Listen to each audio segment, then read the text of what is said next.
PEGI 18.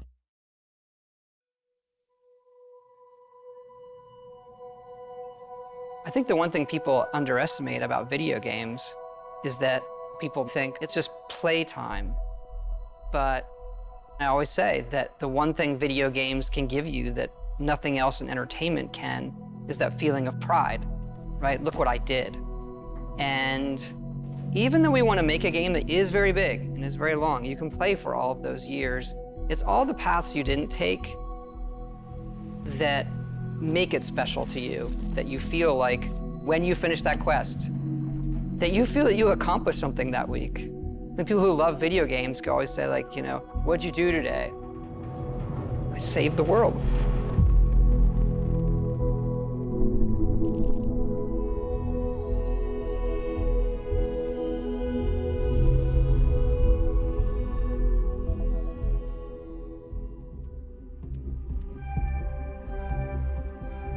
We've been incredibly lucky to work with such a tight group of people for so long. Like, we're all friends. It's like a second family in a way.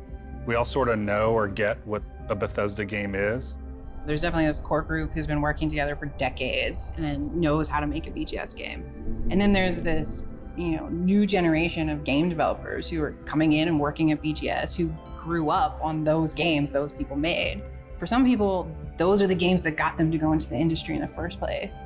And what I love about that is those people come in and they love the worlds too, and they want to stay true to those worlds that they grew up on. And so we're still able to maintain what a BGS game is, but continue to evolve. I think we underestimate how long people are going to play it. You look at Skyrim, we're sitting here 10 years later, and it keeps having this life, and it changes how you want to create something. Yeah, I feel like our games sort of have two lives, right? Like, we create this game and we put everything we can possibly put into it and tell the stories we want to tell and build this world that's sort of a setup that when we hand it off to the players, they play it, but then they take it and make it their own. They tell their own stories and then they make their own stories with our tools. I think it's the hallmark of our games that, you play it and my experience is going to be different than yours. I'm going to come in and tell you a funny story about something that happened to me. You may never have seen that because just a confluence of events. And I think that helps with the longevity and it helps with that feeling of community in a lot of ways. It is a world that you get transported to that you can really make your own. And that's where, for me, the magic is, to do it for 2 decades and close to that for so much of our group. There's a big trust there that we know how we solve certain things together. We were doing Morrowind and looking at what we might do after that and beyond that. And we had a list of what are the other types of worlds we want to go to. And obviously Fallout was at the top of the list, if we could do that, and that, magically, luckily came true for us. And right behind that was, science fiction. Going to space, I think there's a magic in just defying gravity and taking off from a planet. Like, it's extremely difficult human endeavor. Yeah, a lot of our games are about exploration, and that's sort of like, that's the ultimate exploration, is what's out there, what's past Earth, right? So it's incredibly exciting for us to work on something like that. I feel like every time we come to a game, we're starting fresh. We're saying, okay, we just did that one, that's over. How do we make it better in every way? It's got a more realistic, science-based backing to it, whereas Skyrim is sort of an epic fantasy. This is a more grounded game and a grounded setting about exploration. So I think that gives us a different take on how we make everything. So that's sort of the thing you latch onto when we're making new areas, making environments, making characters. The mechanics of the world are entirely different, but there are similarities. And I think those are things we like. Like, we like playing first person. We like having all the coffee cups.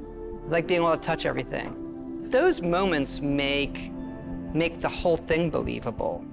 Being able to watch the sunset and nighttime come and just sit there and watch the world go by seems like it's not gameplay, but it is vital to how you feel through the rest of it. I also think that because it's based in a more realistic atmosphere, is like You have a lot of people on our team who are super into certain things like robotics or engineering, and they can use this lifetime of knowledge they have gathered and then use it in their work.